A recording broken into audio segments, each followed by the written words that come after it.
Bonjour, vous pouvez m'aider? Apporter le gâteau? Oui, jusqu'à Fiammi. Il fête les 10 ans de Récite-moi la fontaine. 10 ans. Vous êtes sa femme? Non, moi je suis une invitée. Je suis journaliste et réalisatrice à la télé. Oui, voilà, je vous reconnais. Mais oui, c'est vous qui faites le truc là, le meilleur pâtissier. Non, moi c'est une autre cuisine. Je fais du grand reportage, je m'intéresse à la justice, aux faits de société. Et ça a un rapport avec la fontaine? Ça a plus de rapport que la pâtisserie. Ah ouais. Ok, on y va? On y va. Mesdames, donc vous faites des reportages? Des reportages, pas très digestes.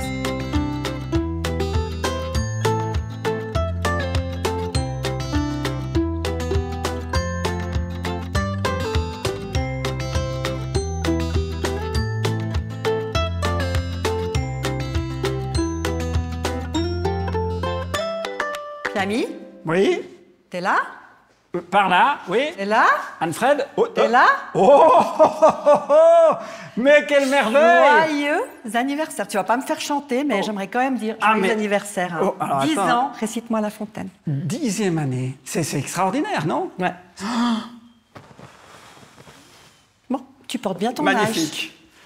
Mais écoute, Extraordinaire. bienvenue. Le décor te plaît? Je trouve très bien. C'est Franchement, mon- c'est très reposant dans le monde actuel. Tu trouves? Je trouve. Qu'est-ce qui te repose? De voir des petits noms d'animaux. Ouais. Ah, maintenant, je suis pas naïve, je sais bien qu'il y a des histoires un peu sordides derrière. Toutes les histoires sont certaines. pas reposantes, hein? Tu risques d'en voir un petit exemple. Anne-Frédérique Villeman, bienvenue. Merci. Tu es donc journaliste et réalisatrice. Et depuis maintenant quelques années, on va dire, tu fais des films aussi en indépendante. Et tu as fait notamment un film qui est d'une beauté extraordinaire, qui s'appelle Freeman, qui est l'histoire d'un condamné à mort, Kenneth Reams, qui est en prison depuis 30 ans pour rien, enfin pour quelque chose qu'il n'a pas fait. Peut-être que tu peux nous en dire 2 mots, tu en parleras mieux que moi. Un condamné à mort et un film qui s'appelle Freeman, Homme libre. Parce que justement, ce condamné à mort, dans cette cellule de 2 mètres sur 3, où il est depuis 30 ans maintenant, 2 mètres sur 3, c'est vous touchez presque les murs, il a réussi à se créer un espace de liberté, à se créer un espace de beauté, grâce à l'art, grâce à sa force aussi. Et donc le message général du film, c'est que nous, êtres humains, des fois on se sent un petit peu impuissants, mais en fait, dans notre ventre, dans notre âme, on a des ressources qui nous permettent de résister, de tenir bon et de faire de belles choses dans la vie. Donc voilà, c'est un condamné à mort qui nous donne ce message dans le film Freeman. Et il a été condamné à mort à tort, parce qu'il a tué personne, on est bien d'accord, mais il est toujours en prison? Ils l'ont pas encore libéré? Il n'est pas encore libéré. Et donc je vais travailler sur un 2e film qui va s'appeler Les 10 premiers jours de sa liberté. Et donc j'attends qu'il soit libre parce que, si vous voulez, enfermé dans du béton, dans un espace si petit, on perd tous ses sens. On perd la vue, on perd l'odorat, on perd le toucher parce qu'il ne touche personne, c'est juste les gardiens qui le touchent quand ils le menottent. On perd, Il est menotté? Alors maintenant plus, mais avant il était menotté chaque fois qu'il sortait de sa cellule de 2 mètres sur 3. Tout a été violé. C'était même un juge qui a choisi un jury populaire composé de 10 blancs et un noir, donc lui il est noir, et qui l'ont condamné à mort en 10 minutes. Dans une ville où il y a 70% de noirs. Voilà. On a donné cet exemple-là de ce film, mais tu as été dans d'autres endroits où personne ne va. Et ça, moi, ça m'épate et ça me touche à chaque fois. Et donc, encore une fois, tu as à la fois un culot, un courage, une persévérance qui est hors du commun. Wow. Non, mais je te jure. Merci. Et moi, je regarde ça et je suis admiratif. Je me dis, mais comment elle fait? Comment elle fait? Tu sais, il y a chez toi du Saint-François d'Assise. Je te le dis. Oh. Est-ce que tu connais Où il y a les ténèbres que je mette la lumière? Tu connais Non. ça? Tu connais pas Saint-François? Je les connais Saint-François dès que je d'Assise? sors d'ici. Je connais Saint-François d'Assise. Mais... Où il y a les ténèbres que je mette la lumière. Et c'est là, j'aimerais dire que c'est chaque fois surprenant parce qu'on va dans des lieux, j'ai aussi des collègues qui le font, on va dans des lieux où il y a des grands méchants, où il y a des gens un peu interlopes, on ne sait pas qu'est-ce qu'ils ont fait, qu'est-ce qu'ils ont fait, où il y a une violence monstrueuse. Moi, des fois, ça m'a fait pleurer des mois après que je sois rentrée.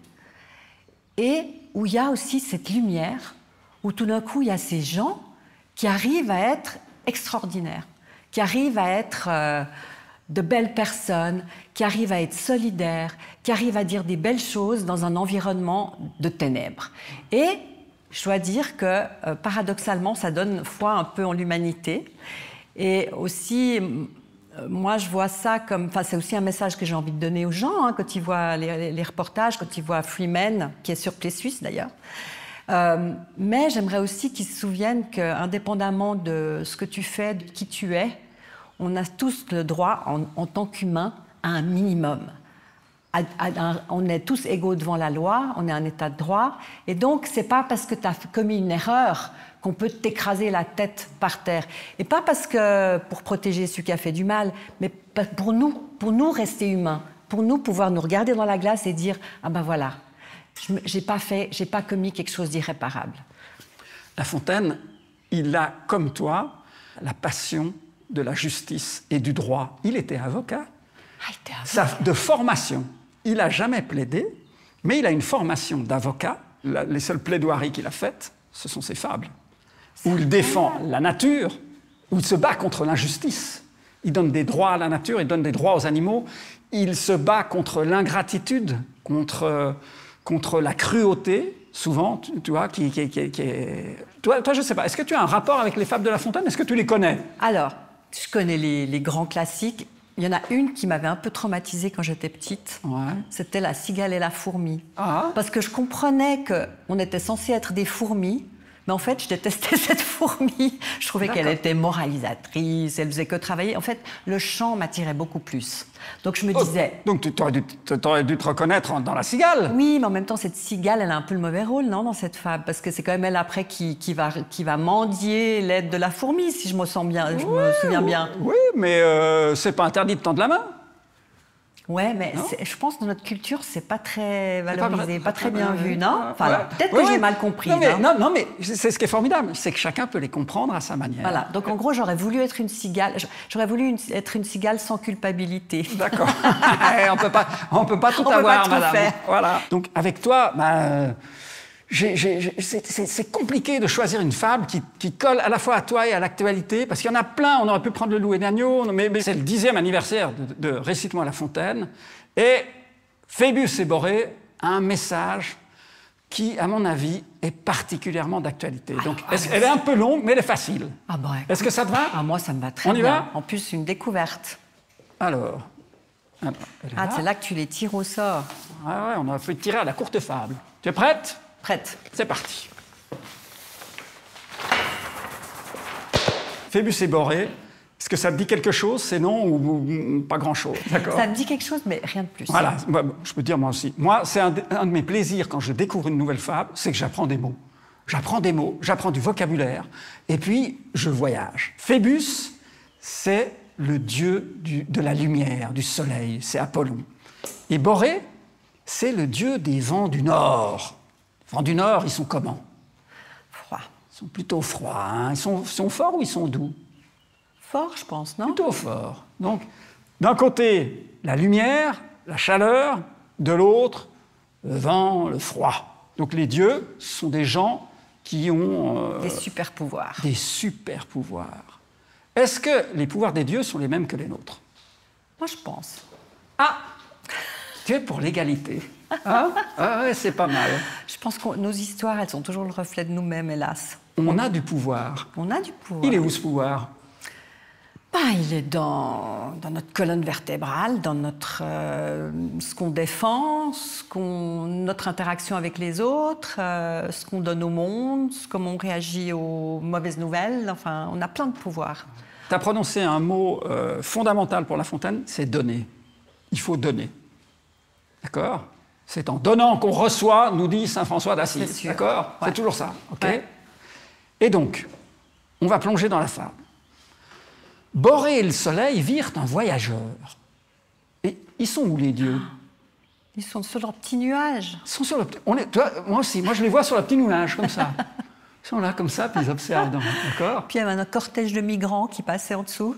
Voilà. Alors là, il y en a pas plusieurs. Un. Il y en a un. Borée et le soleil virent un voyageur. qui s'était muni par bonheur contre le mauvais temps. On entrait dans l'automne quand la précaution aux voyageurs est bonne. Tu comprends ce qui se passe? Je comprends. Tu peux me décrire la situation? Alors, le voyageur, en fait, s'était préparé, il s'était bien préparé parce qu'il savait qu'il entrait dans l'automne, donc dans un moment où il pouvait y avoir un peu du boré et du vent. Voilà, il peut y avoir du vent, il peut y avoir du soleil, le temps est changeant. En gros, et il le sait. Donc il s'est préparé. Il pleut, le soleil lui, et l'écharpe d'Iris rend ceux qui sortent avertis quand c'est moi le manteau, leur effort nécessaire. Une vraie musique. Et en plus, je pense qu'il y a un arc-en-ciel là. Bravo. Alors, il pleut, le soleil lui, ça provoque très souvent un arc-en-ciel. Et l'écharpe d'Iris, c'est le nom qu'on donne à l'arc-en-ciel. En fait, Iris était la messagère des dieux et elle a été transformée en arc-en-ciel. D'accord. Et l'arc-en-ciel nous envoie un message. C'est très visuel. Tu là, vois je suis dans un film. Quel tableau magnifique. Magnifique. Hein. Les Latins les nommaient douteux pour cette affaire. Notre homme, c'était donc à la pluie attendue. Bon manteau bien doublé, bonne étoffe bien forte. Là aussi, c'est splendide, non? Bon manteau bien doublé, bonne étoffe bien forte. Ouais. Tatati tatatam, tatati tatatam.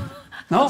C'est du tambour. Hein? Non, on a envie d'applaudir. Très beau. Celui-ci, dit le vent, prétend avoir pourvu à tous les accidents. Mais il n'a pas prévu que je saurais souffler de sorte qu'il n'ait bouton qui tienne. Il faudra, si je veux, que le manteau s'en aille au diable. Oh. Ah, qu'est-ce qu'il y a? Qu'est-ce qu'il y a, madame? Méchant. Qui est méchant? Il a envie de... Il a envie de s'en prendre à ce pauvre voyageur. Pourquoi? Pour montrer son pouvoir, j'imagine, non? C'est toujours la même histoire, ou bien? C'est un peu ça. Est-ce que le voyageur le dérange? Mais non. Est-ce qu'il a fait quoi que ce soit qui puisse l'offenser? Eh ben non. Non. Mais alors, c'est pourquoi? C'est pour l'embêter, c'est pour montrer qu'il est le plus fort, c'est pour montrer qui est le chef. Ouais, c'est ça.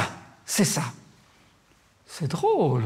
Il y aura des liens avec l'actualité? On connaît, oui. Hein? Ça, c'est quelque chose qu'on ne voit jamais. Hein. Non, c'est étonnant. Hein. Là, vraiment, La Fontaine, alors là, il est tombé à côté. Hein. Les battements pourraient nous en être agréables. On pourrait trouver du plaisir. C'est comme vidéo gag, quoi. Voilà, peut-être. Vous plaît-il de la voir? Eh bien, gageons, nous deux, dit Phébus sans tant de parole, à qui plutôt aura dégarni les épaules du cavalier que nous voyons. Commencez. Je vous laisse obscurcir mes rayons. Oh, il est complice. Il est complice. Il est complice. Ouais. On voit qu'il est... D'un acte bas. Comment? D'un acte bas et gratuit. Ouais. C'est de la violence gratuite. Ouais. Et pourquoi ils font ça? Toujours la même chose. Je suis le chef. Ouais. Donc, le soleil aussi. Et donc, le soleil aussi. Là, je suis un peu déçue quand même. Ouais, toi, tu t'attendais à un soleil... je m'attendais à un gentil, un méchant, quoi. Voilà. Mais est-ce qu'ils sont au même niveau que le cavalier? Bon, moi, des fois, je trouve que les, entre guillemets, faibles, les complices, sont d'une violence encore plus... Ah. Tu veux dire que ceux qui fournissent les armes à ceux qui bombardent, par exemple? Voilà, je dirais, voilà. Je trouve que, et en plus, parce qu'ils gardent leur bonne conscience, ils font l'air de rien. À qui plutôt aura dégarni les épaules du cavalier que nous voyons. Le pari tient à jouer avec et faire tomber la veste de notre petit personnage, qui lui se doute. Est-ce qu'il se doute de quelque chose? Le pauvre, il pense qu'il s'est bien préparé, que tout va bien se passer. Pour lui, il a fait le maximum. Voilà, il croit, et en plus peut-être qu'il croit en Dieu, tu vois. Peut-être qu'il croit même au Dieu. Pire que tout. Peut-être qu'il y croit. J'avais pas pensé à ça. Peut-être même qu'il les prie. Peut-être même qu'il les a implorés avant son voyage. Commencez. Je vous laisse obscurcir mes rayons. Quelle merveille, non? Il n'en fallut pas plus. Notre souffleur à gage se gorge de vapeur, s'enfle comme un ballon, fait un vacarme de démon, siffle, souffle, tempête et brise en son passage, main toi qui n'en peux, mais fait périr main bateau, le tout au sujet d'un manteau. Ah, voilà, ça c'est les dommages collatéraux. C'est incroyable, non? En fait, je ne visais que le manteau, mais mince. Ouais. Il y en a quand même 300 ou 400 qui sont morts. Ouais, c'est vrai. Pour un. Pour un. Est-ce qu'on a le droit à combien de morts pour un manteau? Alors, il paraît qu'on a le droit à plus par les temps qui courent. Notre souffleur à gage Ouais. Ça fait presque tueur à gages. Oh, c'est vrai, je Non? n'ai pas pensé à ça, c'est magnifique. C'est ça. incroyable. Ouais, c'est incroyable. Ça a été écrit il y a 4 siècles. Ouais. Donc les Notre- tueurs à gages existaient déjà. Je pense que ça existait depuis longtemps. Hein. Notre souffleur à gages se gorge de vapeur, s'enfle comme un ballon, fait un vacarme de démons, siffle, souffle, tempête, et brise en son passage main toi qui n'en peux, mais fait périr main bateau. Donc il fait quoi? Table rase. Table rase. Il fait un carnage. Il casse tout. Ouais. Il casse tout. Le tout au sujet d'un manteau. Tout ça pourquoi? Tout ça pourquoi? Pourquoi? Pour montrer qu'il est le chef. Ouais. Et pour s'amuser un peu. Il y avait ces ébattements du Est-ce départ. qu'ils s'embêtent? Est-ce que ces gens-là s'embêtent? Tu peut-être crois? qu'ils s'embêtent. Moi, j'ai un peu Ouais, t'as l'impression raison. que dans leur nuage, ils n'ont pas grand-chose à faire. Ils passent le temps. Le cavalier eut soin d'empêcher que l'orage ne se pût engouffrer dedans. Cela le préserva. Le vent perdit son temps. Waouh! Est-ce que le vent a réussi à lui enlever son manteau? Non. Non. Pourquoi? Parce qu'il avait prévu et puis il s'était préparé. Il s'était bien préparé. Voilà. Peut-être qu'il connaît aussi le vent. Il connaît bien le vent d'automne. Hein, tu l'as dit, il a peut-être prié, il a peut-être imploré.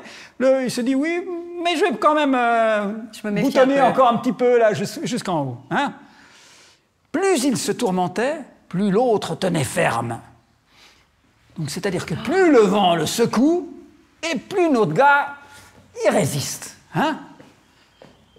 Plus il se tourmentait, plus l'autre tenait ferme. Il eut beau faire agir le collet et les plis, le secouer dans tous les sens. Sitôt qu'il fut au bout du terme, qu'à la gageure on avait mis, le soleil dissipe la nue. Récrée, et puis pénètre enfin le cavalier. Qu'est-ce que ça veut dire récré dans une pipe? Tout d'un coup, j'oublie le sens de ce mot. Récré, C'est- ennui. Dissipe la nuit. Le soleil dissipe la nue, donc il dissipe les nuages. Ouais. Ennui, et puis pénètre enfin le cavalier. Sous son balandras fait qu'il sue. Le balandras, c'était ces grosses capes, tu sais, qui étaient comme des manteaux. Sous son balandras fait qu'il sue, le contraint de s'en dépouiller. Encore n'usa-t-il pas de toute sa puissance. Plus fait douceur que violence. Donc on arrive à obtenir ce qu'on veut des gens mieux par la douceur que la violence, c'est ça? Est-ce que c'est pas extraordinaire? Plus fait douceur que violence. Oui, c'est extraordinaire. Enfin, mais d'un côté, ils avaient les deux des intentions perverses et négatives quand même. Oui, Donc ça, c'est obtenir ça par la douceur, est-ce que ça l'innocente? Ah ouais, non, tu as raison. Tu as raison. Les deux ont été cruels. Voilà. Mais en même temps, cette cruauté, c'est le vent qui a tout cassé. Est-ce que le soleil a tout cassé? Non. C'est Non, vrai. mais il a fait le pari, il a provoqué le vent. Ouais. En fait, le soleil, c'est la diplomatie, c'est ça que tu es en train de me dire. C'est un peu Il y a ça, le- non? il y a les frappes militaires et il y a la diplomatie. Et là, La Fontaine dit il faut discuter, il faut être doux. Peut-être qu'il faut négocier, ouais. Ce qui est extraordinaire, c'est que, en fait, on voit que face à la violence du vent qui veut absolument secouer notre gars, le casser tout autour, comment on réagit face à la violence? Eh bien, on On résiste. se cabre, voilà. On résiste. Face à la violence, on résiste toujours. Même si on a 3 fois rien, on résiste. Mais est-ce qu'on résiste à la douceur? Non, ça c'est vrai, je ne pense pas qu'on C'est- résiste à la douceur. c'est- Mais il faut quand même que la douceur soit bien intentionnée. Ah Ceci oui. dit, Fiammi, tu as l'âme d'un diplomate. Moi, je pense que tu peux te recycler hein, quand tu veux. Ouais, bah écoute, ça c'est La Fontaine, c'est pas moi, c'est La Fontaine. Mais moi, je trouve ce message, plus fait douceur que violence, extraordinaire, d'une force incroyable, parce que, en fait, moi, je suis stupéfait on traverse depuis quelques années une période où on nous parle que de réarmement. On nous prépare gentiment à l'idée qu'une 3e guerre mondiale est une chose à peu près nécessaire. Il faut réarmer les jeunes, il faut réarmer à gauche, il faut augmenter les budgets militaires. Je pense qu'il est plus urgent que jamais de baisser les budgets militaires, parce que quand on les augmente, on sait comment ça finit. Donc il faut absolument inverser la tendance. Et autre chose, moi, qui me sidère, c'est qu'on utilise toujours la force. Ça marche pas. on vit dans une espèce de folie Ouais, où on t'as veut raison. toujours en ajouter, et toujours la violence, puis on va humilier toujours plus, et puis aplatir toujours plus. Et là, on voit que ça ne fonctionne pas. Les bombardements sur les civils, on sait que ça ne fonctionne pas, d'accord? Ça n'a jamais fonctionné. Donc, non seulement les leçons ne sont pas apprises, mais Mais pourquoi? Alors, ma question, c'est Pourquoi pourquoi? Pourquoi on ne change pas, alors qu'on sait que la recette ne marche pas? Elle est mauvaise. moi, je pense que c'est de l'ordre de la psychiatrie lourde, en fait. Nous, on croit toujours qu'on est des êtres rationnels. Ouais. On dit A plus B, ça va faire C. Si ça te coûte, tu vas pas le faire. S'il y a trop de morts, tu vas pas le faire. Mais en fait, non.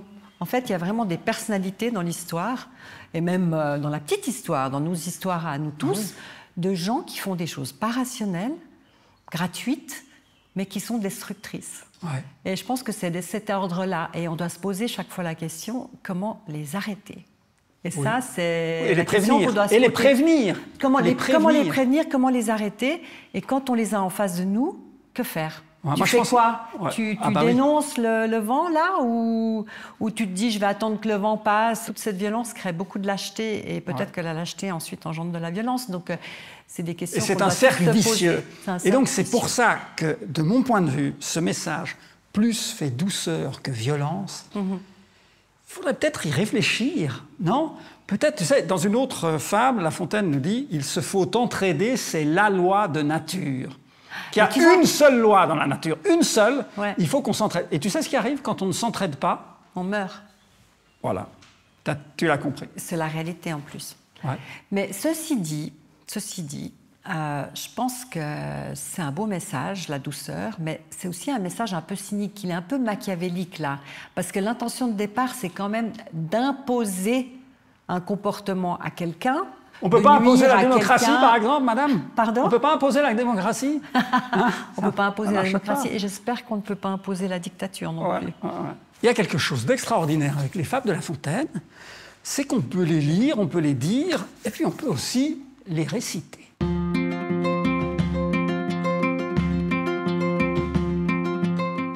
Phébus et Borée. Borée et le soleil virent un voyageur Qui s'était muni par bonheur, contre le mauvais temps. On entrait dans l'automne. quand la précaution au voyageur est bonne, Il pleut, le soleil luit, et l'écharpe d'Iris, rend ceux qui sortent avertis. quand c'est moi, le manteau leur est fort nécessaire. Les Latins les nommaient douteux pour cette affaire. Notre homme s'était donc à la pluie attendu. Bon manteau, bien doublé, bonne étoffe, bien forte. Celui-ci, dit le vent, prétend avoir pourvu À tous les accidents, mais il n'a pas prévu que je saurais souffler de sorte qu'il n'ait pas bouton qui tienne. Il faudra, si je veux, que le manteau s'en aille au diable. Les les battements, battements nous pourraient nous en être agréables. Vous plaît-il de l'avoir? Eh bien, gageons nous deux Dit Phébus sans temps de parole, à qui plutôt aura dégarni les épaules. du cavalier que nous voyons. Commencez, je vous laisse obscurcir mes rayons. Il n'en fallut pas plus. Notre souffleur à gage Se gorge de vapeur, s'enfle comme un ballon, fait un vacarme de démon. siffle, souffle, tempête et brise en son passage Main toi qui n'en peux, mais fait périr main bateau, le tout au sujet d'un manteau. le cavalier eut soin d'empêcher que l'orage. Ne se put engouffrer dedans. Cela le préserva, le vent perdit son temps. Plus il se tourmentait, plus l'autre tenait ferme. Il eut beau faire agir le collet et les plis, Sitôt qu'il fut au bout du terme, qu'à la Qu'à la gageure gageure. on avait mis, le soleil dissipa la nue. récrée, et puis pénètre enfin le cavalier. J'arrive plus à lire. Sous son balandra fait qu'il sut, le contraint de s'en dépouiller. Encore n'usa-t-il pas de toute sa puissance? Plus fait douceur que Violence. Et c'est signé Jean de La. Fontaine. Bravo. Bravo à toi, Fiammi. Merci surtout. Ça t'a Merci. plu? Ça m'a plu, c'est magnifique. Quelle belle idée. C'est une belle histoire, non? C'est une belle histoire. Et franchement, ressusciter La Fontaine en 2025, mais même avant, puisque ça fait 10 ans, en 2015, 10 ans, ouais. bravo. C'est un cadeau, ça aussi. Merci. Mais c'est moi qui te remercie. Est-ce qu'il y a un moment de la fable, un passage, un mot que tu aimerais prendre avec toi, qui te... Plus fait douceur que violence. C'est pas mal, non? C'est pas mal. C'est quand même... Si on oublie le pari avant, Voilà. et puis qu'on reste juste avec ça, plus faire du sort que violence, Voilà. c'est déjà mieux que le contraire. Hein. Ouais. Bon, eh bien, Anne-Frédérique, je te remercie 1000 fois d'être venue. Je te remercie pour ce gâteau qu'on va entamer, mais hors des caméras, parce que ça, c'est personnel. D'accord? D'accord. Donc, ce que je te propose, c'est que tu prennes le gâteau, puis on va peut-être le grignoter On va dehors. manger discrètement. Voilà. On y va? J'y vais. C'est parti. Quel Mais en tout cas, merci encore, hein, parce qu'il a l'air appétissant. très appétissant. C'est une merveille. Bah, écoute, elle est à la hauteur de ton émission. hein. Miam, miam, miam, miam, miam.